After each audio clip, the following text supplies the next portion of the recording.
This is ultimate guide to get from 0 to 5K in App Store sales. So put your phone aside and pay attention. This is the most important video you are watching this month.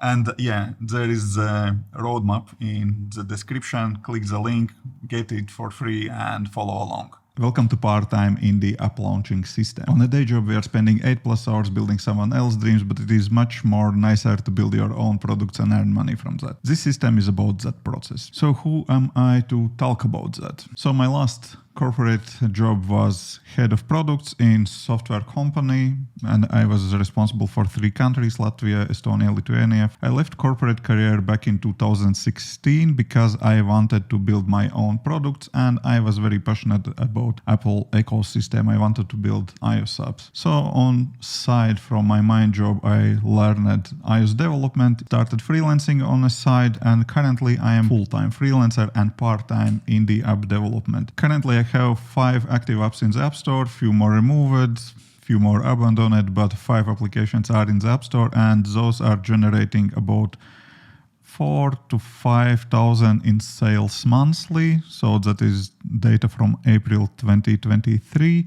And all those sales are organic. I didn't spend any money on marketing yet. Yeah, and this number is before Apple removed their part and before taxes. So after Apple cuts 15%, we see that it is about 3.5K earned in months of April. And of course, I have to pay taxes from this money as well. So why do we need frameworks or systems to build in the applications? I like the quote from the Atomic Habits. You do not rise to your goals, you fall to level of your systems. So good systems and good habits helps to reach our goals. And I like this example. Level Silo, probably you follow him on Twitter. If not, you should. He created more than 70 projects and basically 95% of them failed. So systems don't guarantee results. There is no guarantee that you will be successful if you will follow system, but systems help to improve your workflows and systems multiply your chance to succeed. With every next app, with every next startup, your chances to become lucky getting bigger. Another quote from Benjamin Franklin: if you fail to plan, you plan to fail. So without plan, without systems, you most likely fail. But if you are planning, your chances are way more higher. Probably you're already familiar with my Notion template. If not, take a look on it, download it, duplicate and use it. Plan for this 30 days development sprint is as following. 1 day for capturing idea, 2 days to research and validate idea, building MVP in 10 days, launching in the App Store 2 days, growing 5 days, and monetization another kind of 10 days. And that's 30-day cycle, and by day I mean part-time day. It's in average, let's say 3 hours, at least 1 hour if you are lucky and you can set 4 hours for work, amazing, but at least 1 hour in a day. And what is not this course or this framework? This is not get rich quick scheme. In this course I would like to show how I build, how I work on my indie apps, and basically brain dump my 3 years experience on building indie applications. And yeah, this course is planned to be quick, affordable. Here we are just going straight to the point to cover as much information as possible. Indie development is a long time game. If you are looking to earn, for example, 10,000 in a month quick, the fastest way to do that is to get job as a programmer and just work as programmer. As you may see from my chart, I earned few 10, 20, 30, whatever dollars in a month. Then it slowly gets to hundreds and then to the thousands. And that's all about ups and downs. As you may see in peak, it was $5,000+ and here is falling, but that peak is okay. That's January. Everyone is kind of jumping on spending and buying fitness apps in January. Whatever. Yeah, my point here is do not expect to see huge revenue first, but luckily for you, you don't need to go through all mistakes on your own. I will share all my insights for you. So you should be able to get to these high peaks quicker. Okay, let's talk about capturing ideas. The lack of ideas is the biggest excuse. I hear that quite often. Most of my applications I build for myself, and if you are looking for app ideas, that's what I will recommend to you as well. Build applications for yourself. So we will talk about App Store optimization, paywalls later, but for ideas, think about what apps you would like to use. Sure, you can look around to find groups of potential customers to solve their problems, Facebook user groups, subreddits, whatever will work, but you should identify problems that you are kind of going to solve. And if you can work on solution for your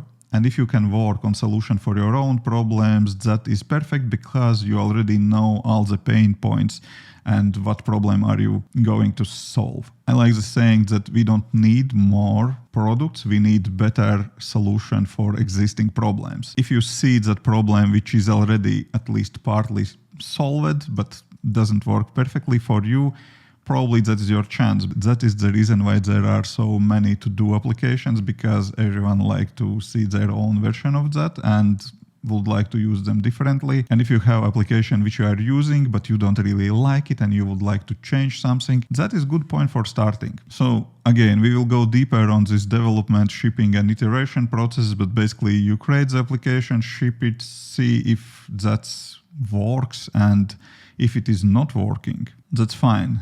Do not expect that you will be lucky and will make a lot of revenue from your very first application. If you can earn a few hundreds in a month, that's great. And keep going. Okay, let's take a look on idea capturing. You have this template available as well, but I don't know, that is very simple. I'm just using, that's my example, what I'm using. And I'm writing down ideas when I have them. And then I iterate on few of them, and few of them is just staying as a concept. That's what I am suggesting to you as well. If you don't have idea for the application yet, try to keep up with one app idea every day and try to do that for a month. And at the end of the month, you will have 30 app ideas in your backlog, and the pick one which looks much promising for you and validate this app idea, do research, all that stuff. Again, we will talk about those steps later. Try to get your brain into the thinking about app ideas. Let's take a look how this looks. So startup ideas, here it is. Hashtags, for example. Just hashtag generated and saved links. Basically, that was app idea. Probably I have to drop it. I will not make another hashtag kind of creating and saving application. Let's move it to the dropped ideas, but I don't know, for example, freediving computer project, that's app idea. Basically, there is description of the application, and then I started to work on that project. Basically, I did some research, writing down requirements for MVP, all that stuff. That could be just Node, like this one, for example, fasting timer app with better notifications. That's it. How some running list with application ideas, and then you will always be able to come back and pick one idea on which you would like to work. And then you will have to pick one idea and research and validate this idea. That brings us to the step 2. Basically, we are trying to validate our idea and choose which one you would like to build. Research and validation part is very important because many founders will start with product idea and then looking for audience to sell. That is not a great approach because those founders often fail because there is not enough customers, for example, for this product, or product is not good enough for market, or maybe project is just too expensive. For example, backend expenses and some implemented feature expenses costs more than you can make from this project. You definitely should and would like to validate your product ideas. And basically, how you are doing that, specify what is the problem, not what cool tech you would like to play around, but what is the problem you're solving. Then check if it is possible to build product quickly. In my case, if I see that, yes, I can build project, but that will take 3 or more months, I'm just not doing that because I don't have so much time to invest in the project. Analyze similar projects in the market. Maybe there are already products basically which you would like to build. And yeah, if you see that, yeah, there are similar products, then again, you can take a look. What will be your differential? Why your product will be better? Why audience will buy your product? Identify your target audience, who will be users. And if there are users, potential users, you can try to kind of get in touch with them and talk with them. Right approach is first to go for audience, then identify what problems audience has, and only then build product and solution for this audience. And narrow down is, I can't stress enough how important is that for multiple reasons. One big reason is big players are not interested in small niches, so most likely you will be safe in that small niche with your small indie application. And another reason, those small niches usually don't have good enough products because big players are not interested and their only help are indie developers who are ready to build smaller projects and don't need huge revenue to keep it profitable. So narrow down your niche. For example, I would say if you're building fitness application, for example, fitness timer, go for some specific fitness niche, for example, CrossFit, which again is quite big, but then maybe CrossFit enthusiasts who are training at home. Go multiple levels down and solve problems for those specific users. But of course, at least in theory, it is possible that niche is too small to make profitable product. Yeah, that's problem. You need niche big enough to be able to support your product and maybe a few more competitors, because competitors will be around sooner or later. In that case, just again, make this niche wider. Then take a look, for example, my freediving application. It is not only for freedivers, it could use also for those who are snorkeling enthusiasts, and then also for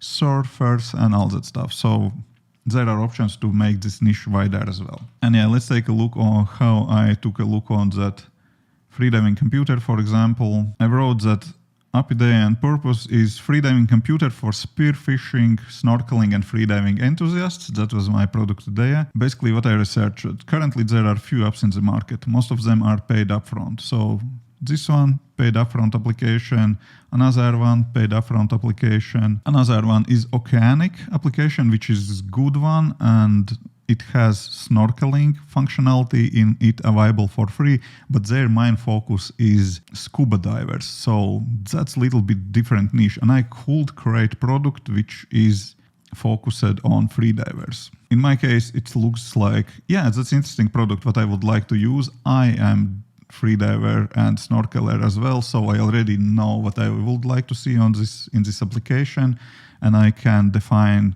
MVP details, what I would like to see as MVP for this application. Now we have product idea, we did our research, and we are ready to build MVP. Always write down minimum product requirements, even if you are just one person in the project, and just to keep in mind what you decided to start, because quite often, you know, you like to add more and more features and you never are ready to launch. Keep MVP super small and do not overcomplicate.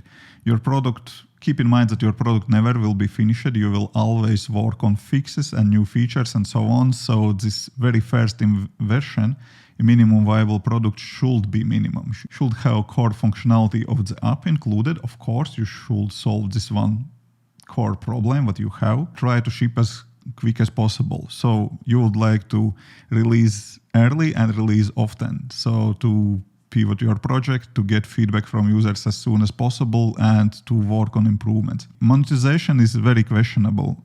It can be included, but if that takes a lot of time for you and you are implementing monetization first time, leave that for later. Requests for ratings, I will say, is very easy to implement in iOS applications, and I will say that yes, go for it. Implement requests for ratings, and you would like to have some form of collection users' feedback. That could be just button in settings to send email with feedback and whatever. But basically, you would like to get feedback from customers if they have something to say. You should make it easy to send feedback to you. So let's take a look on MVP requirement example for my freediving computer application. That was application for Apple Watch Ultra users, and I wanted just to show on screen current depth under the water, water temperature, heart rate, oxygen level under the question, maximum depth, maybe save somewhere, and record training data into Apple Health. And this functionality about storing data in memory, I already wrote note down, perhaps that's version 2. And also, which is important, to write what is out of the scope of MVP, just to clarify for yourself what you agreed with yourself.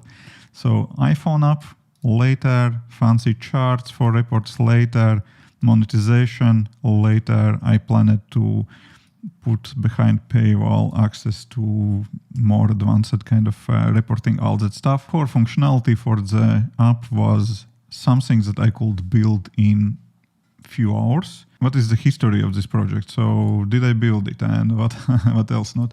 I actually built in this live stream, started to build this application, and I got to the working prototype. Here I got my screen, I got my heart rate on the screen, I got my swimming distance, but I wasn't able to get access to the depth data.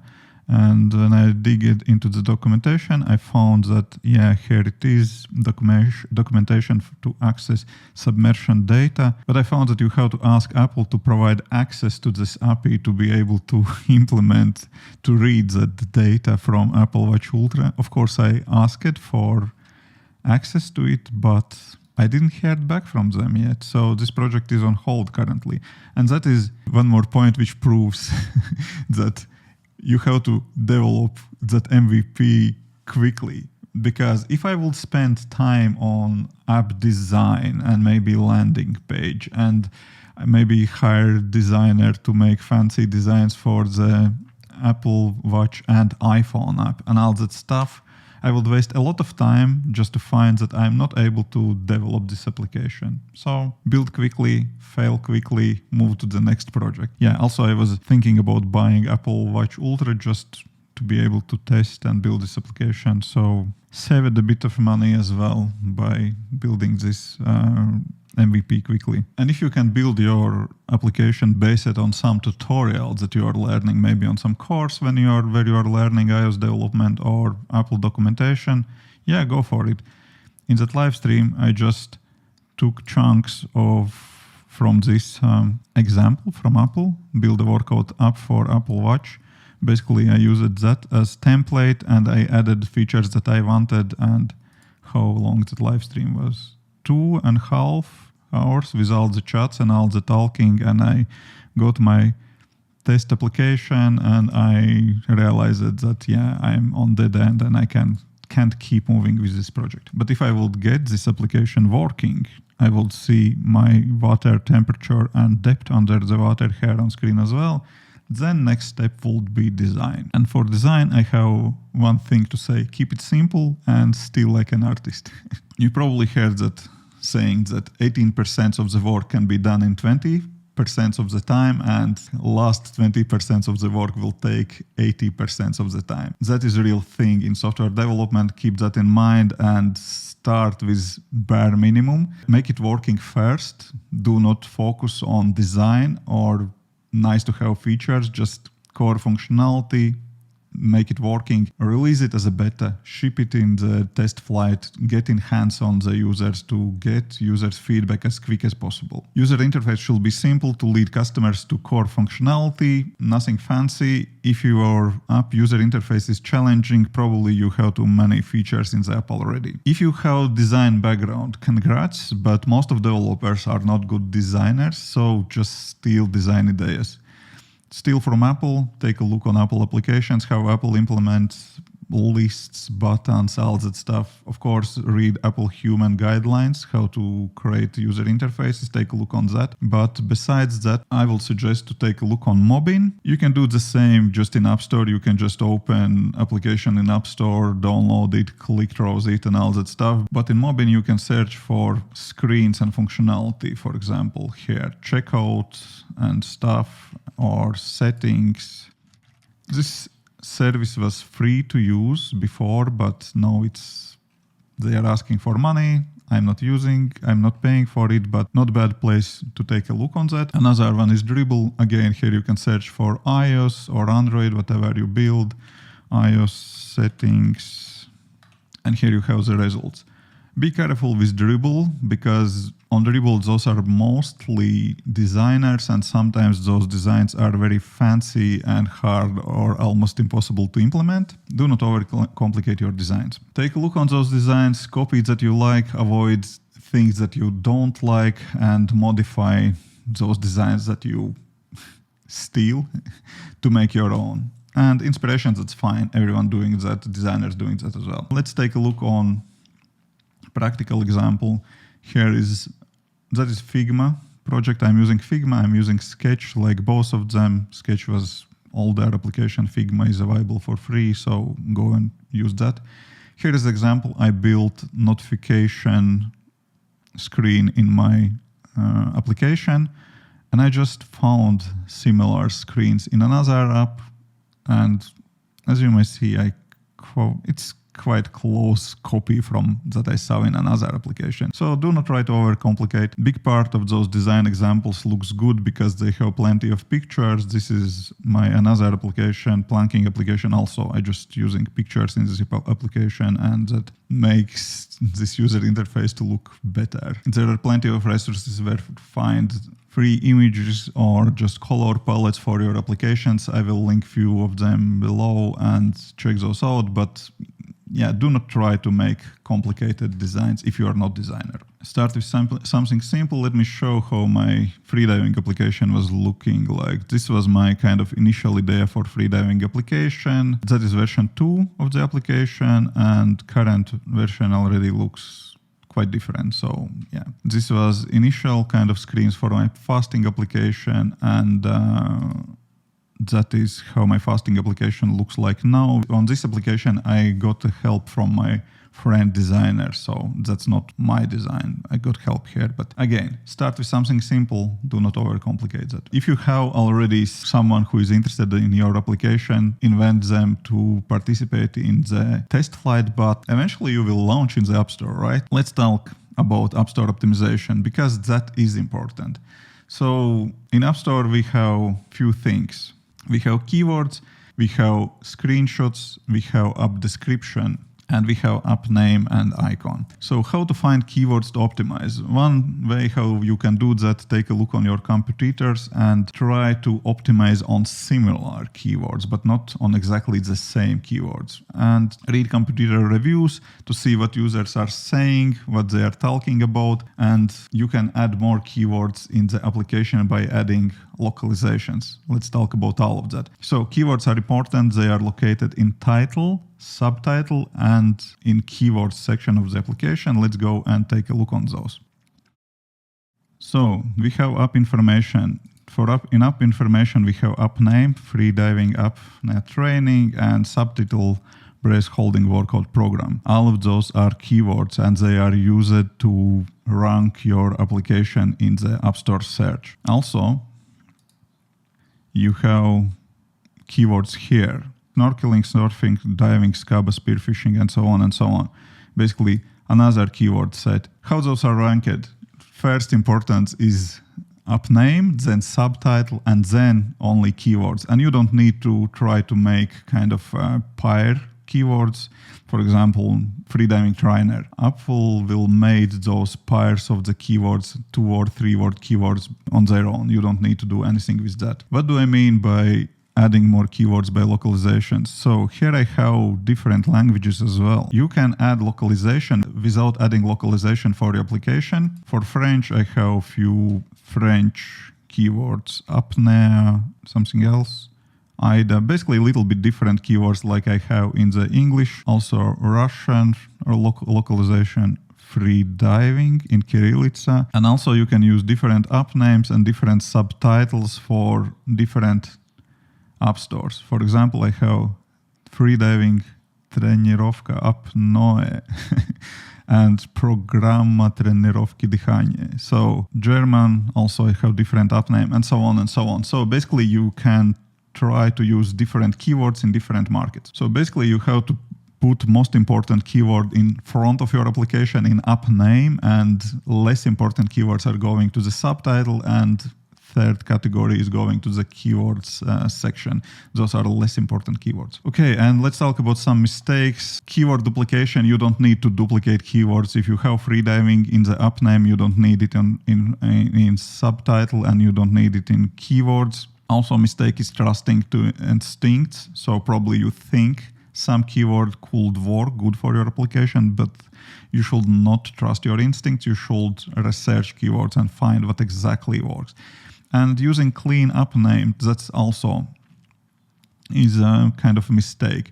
If you will make task tracking application or habit tracking application and will name it abracadabra, that's a big mistake. You are just losing chance to get in front of your users. Yes, if you have very strong brand recognition, like, I don't know, Facebook, Instagram, and so on, then yeah, of course, that will work. If someone is searching Instagram in the App Store and your app name is Instagram, yes, you will be first result in the search. But if you are making weight tracking application and will name it Weightstagram, that's not good idea. And to find and track you how to use some keyword tracking tools, more about on that later. But on beginning, you can just use, for example, app figures, and you can, I don't know, let's say habit tracker, and take a look popularity for this word. So it's medium popularity, but competitive is very high, 79. So plenty of applications who are trying to rank on keyword habit tracker. So very small chance to get there. If you go, for example, for atomic habits, popularity 25, still quite competitive. So plenty of applications trying to get this keyword. It's not easy. Do not spend too much time on that, but definitely try to find good keywords for your application. App description, yeah, of course, we have app description as well, but app description is not used for App Store optimization.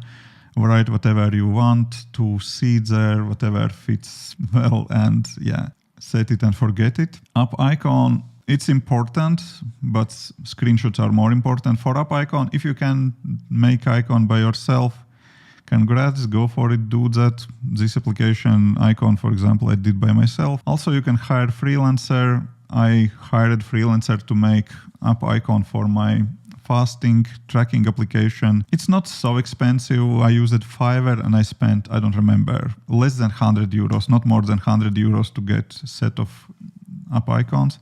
That app icon number 5, that is my just what I made during the test flight. So, but those 4 icons were made by freelancers on the Fiverr. But also you can ask robots to make it. So this app icon is made by Midjourney. Screenshots are super important. Do not be lazy with screenshots. Text on screenshots definitely helps user to understand what application can do. For example, in my case, I have here Atomic Habit application.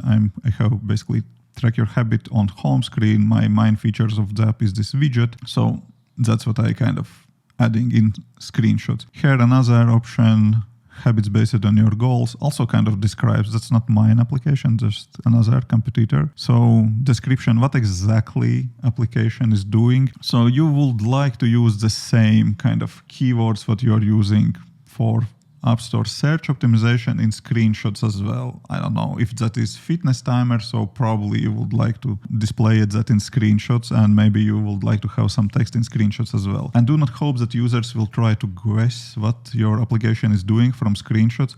If that will be hard to understand what application exactly is doing, and if those screenshots will not look nice, user will just scroll to the next application. Rating, of course, is important. If you have 5-star application, cool, great, congrats. But amount of ratings actually for App Store optimization is more important than number what you have. Is it 1-star application or 5-star application?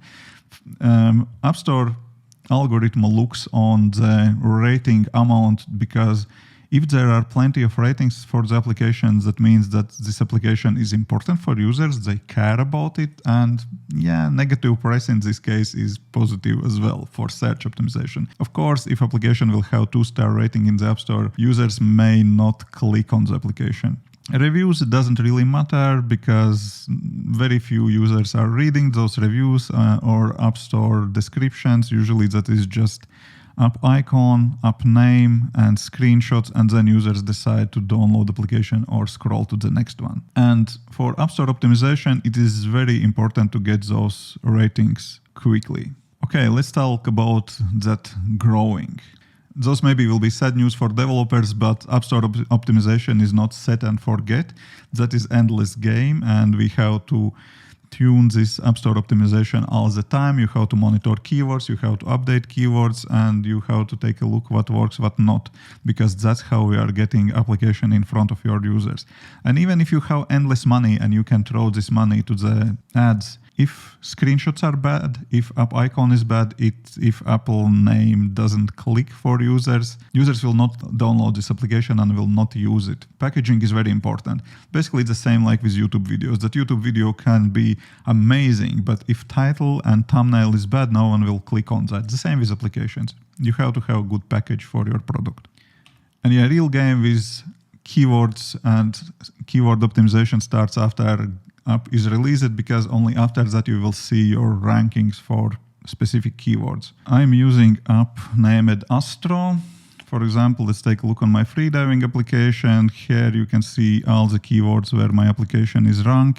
This one is rank 53, name surf, popularity, difficulty, very hard keyword, not very popular. On my important keywords, freediving, hold breath, snorkel, apnea, basically I'm ranking quite high, so that's why I have good results. For habit tracking application, I'm ranking currently, that's a relatively new application, but currently I'm ranking only on atomic habits. I decided to try to rank on this keyword. It's not very popular, medium difficulty, and I hope that someone maybe is searching for atomic habits, so I added that atomic habits in my app name. So currently this application is named Atomic Daily Habit Tracker. So you can change with updates, you can change your app name as well, and that will help to rank on specific keywords. And growing on the App Store is all about marketing.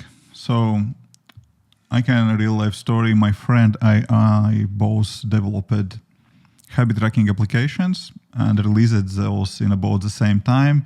He released a few days before New Year, I released a few days after New Year, and at the end of the January we compared our results. I had 484 downloads for my application. He had 6 downloads for his application, and our app functionality was about the same, and I can't say my App Store optimization was better. My description, keywords, everything was generated by ChatGPT. I didn't do any keyword research, and screenshots was also very generous, nothing fancy. All those downloads came from the marketing. What kind of marketing did I did? Basically, I just made this build in public thing. I shared my progress. I was talking about my application on my Instagram, on my YouTube, on Twitter. Basically, that was building on public following. So building in public is one of the best ways to do marketing for your application, and it is relatively easy and free way to do that. You just share your progress, show screens that you are building, talk about functionality that you are creating and all that stuff. Yeah, there is a fear that someone will come and steal your ideas, but believe me, there are so many ideas around, and while you are still building, there is even no validation that makes sense to steal it. Yes, if you are working on some know-how, some fancy technology and so on, that's different, but if you are building another to-do application or another habit tracking application, sorry, who cares? No, of course, that makes sense to share the information about your product where your audience is. If you are building project for another gigs, then that is Mastodon, Blue Sky, all those places for geeks. If you are building product for business, then probably that is better to share on LinkedIn.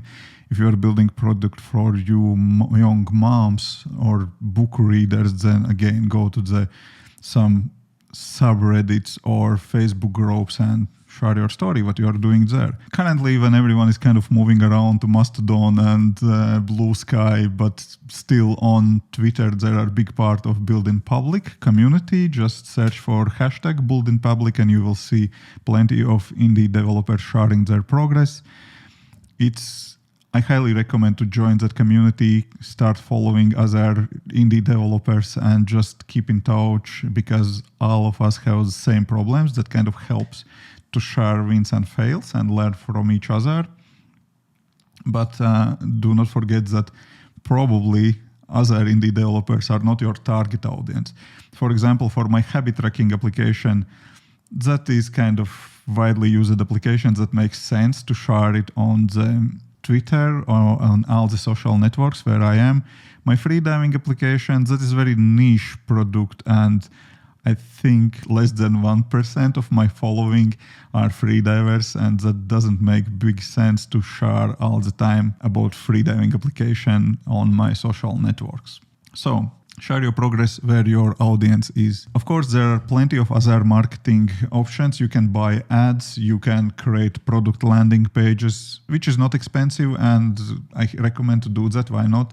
You can build press kit and try to send it to the press to get some press coverage for your product. You may get lucky, but if your application is kind of bare MVP, maybe later with that. Buying ads to get in front of your potential users is very expensive, and indie developers often have zero budget, so building in public is zero budget marketing. So collect feedback from your early adopters and go into the bug fix and release cycle. On feature requests, do not rush with implementing them.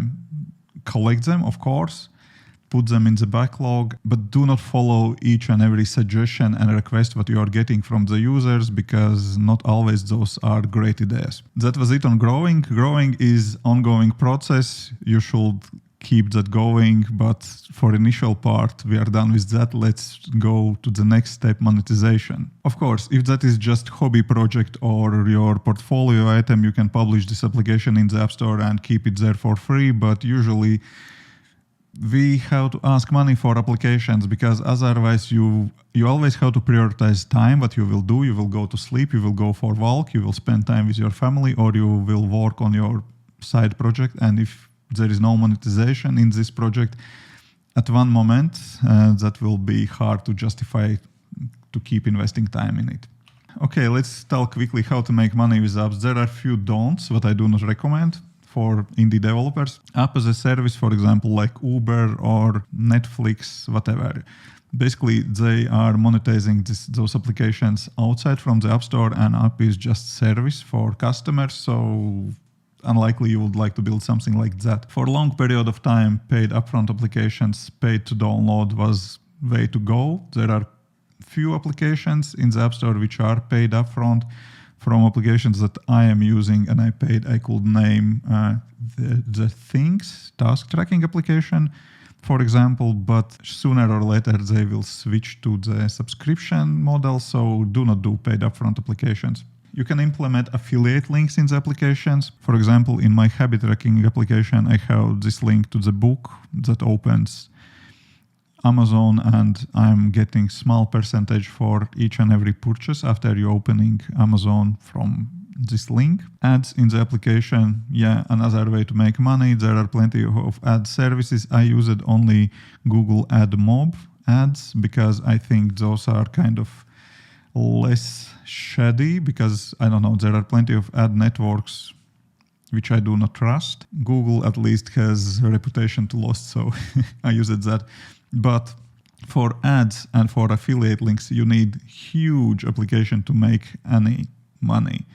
With a few thousands of active users, you will make little bit of money, but nothing crazy. And then we are going to the in-app purchases. So you can implement different types of in-app purchases. For example, one-time in-app purchase to unlock some premium features or remove ads or add something else. There are two ways of in-app purchases. Non-consumable in-app purchases when you buy it once and then using kind of forever. That's usually are used for pay once for application, for lifetime subscriptions, all that stuff. That is one time in a purchase when you buy premium features and using them forever. But also there are consumable in a purchases where you can buy them how much you like. Those are usually some games in the games, in-game money, all that stuff. You know, you're kind of buying it one more time. And I used it that once for tip jar. I implemented in the application tip jar when users can go and kind of add more sales. Why to do that? That is just wait for your bigger funds to give a chance to give you more money. For example, they already bought premium feature, but they would like to add a tip, add more money to you than those tip jars works. But very small percentage of users will use it, so do not think about that even on beginning. And subscriptions, that is what you would like to implement. I have subscriptions in all my apps currently. If you think that users don't like subscriptions, most of users do not care. It is already normal to have subscriptions, and subscription, in my opinion, is a right way to go, because as a developer, you are interested to keep user as long as possible in the application for many years to keep the subscription going. If it is one-time purchase, once you get the money from the customer, actually you don't care anymore how happy or not happy it is. Yeah, of course, you will get 1-star or 5-star ratings, all that stuff. But generally, you already got all the money from that customer. You will not get any money from it. Therefore, one-time purchases are not good for developers and for customers as well. Because as a customer, if I keep paying for the application, I know the developer will be around for at least next year and next year and next year. I'm paying for next year of the service. And I have plenty of subscriptions on my phone, and I'm fine with that. And plenty of customers are. If you think that subscriptions are evil, that's your personal opinion. You can stay with it, but just know that most of the App Store users are fine with subscriptions. If you didn't implement monetization in the MVP, then it is time to build a paywall. And behind paywall, you have to keep some premium features, and you will know what are premium features, what your customers would like to see when you will get that feedback from test flight users. And also you will get information for early adopters. And that's completely fine to release application on beginning for the free. And you can track early users and keep the application for free for them forever, but you can put behind paywall some features for new and upcoming users. That's fine. You can track early adopters relatively easy. You can just add date into the user profile when this user first time created account and start to ask for money after some specific date like that, or app version. Basically, there are plenty of ways how to do that. If your first customer is staying for free product, of course, that's nice. I mean, that they're keeping it using, but you don't know if product is valuable enough to keep them also when you will ask for money. So add this paywall as soon as you practically can, because then you will validate this value for the product. Are customers ready to pay for it? Is there a business? Is there enough money for you to keep this product running? And the same like with App Store optimization, monetization also is not set once and forget. You have to do experiments with paywalls, you have to do experiments with prices, and keep in mind that more features doesn't mean more money. More often, changes in your onboarding flow, changes in your payment flow, changes in your paywalls will make more revenue than adding more features. So you have to do experiments, and you have to monitor analytics to see how many of the customers seeing paywall, how many of them are clicking on paywall and buying, to understand what is your conversion rate from free to paid customers. In this screenshot from the tweet, you can see how I changed paywall, added new paywall, and my subscriptions skyrocketed. And there is a video about that. You can take a look on that video in details. I will not spend more time talking about that, but check out that video. Basically, adding new paywall doubled my sales. And maintenance, that is our last 7th step. And again, that is another endless step. Maintenance is ongoing process. Passive revenue is a lie. If you're thinking that you build this application once, release it in the App Store, and this money will keep rolling, that is not true. The revenue from the apps are kind of semi-passive. Yeah, you can build application, you can do nothing for this application for a while, and new subscriptions, new customers will keep coming in, but you have to do App Store optimization, you have to take a look on bug reports, you have to look on upcoming feature requests, you also have to look, in case of Apple, you have to look on new iOS support, you have to look on new device support. All that stuff is ongoing job and maintenance, but as indie developer, you have freedom to choose what you will do next, and you can work on marketing, you can work on new features. That's our choice, and that is beauty of this work. Now you know all the basics that are needed to get yours started and get to the first paying customers. Sure, you will need to dive deeper in many topics like App Store search optimization, marketing, and so on to get to those 5K in revenue, but you have a start. You will need a few years grinding to get to the 5K as I did, or you can get a quick start help from me. If you are looking for one-on-one help, I can offer that. There is a link in description, so click on that if you would like to get to your success faster. Okay, see you there if you're coming. Bye.